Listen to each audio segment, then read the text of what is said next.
好快咧就係到中元節啦噃，咁啊俗稱咧就係鬼節啦。嗱呢個咁嘅傳統日子嚟講咧，喺香港咧保留得係最傳統嘅噃。香港嚟講咧，一路保存中國文化嚟講咧，一路都冇斷過嘅。咁你可以睇到咧，香港好多小區啊，特別係公屋嘅小區咧，會擺一個大桶喺一個地方咧，等啲市民咧可以燒下街衣，咁咧。等佢咧有秩序咁咧喺個桶度化寶。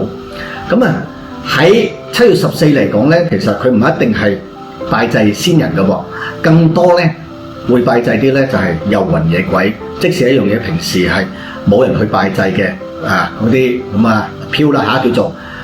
咁咧喺呢個過程中咧，亦都等同咧做一次善事嘅。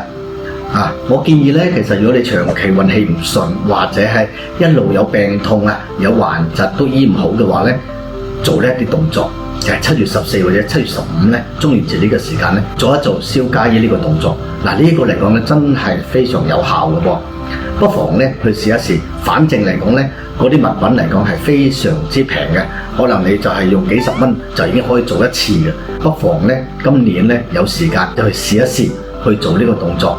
咁啊，對你嘅運氣咧都有所提升嘅噃。記得點讚關注哦。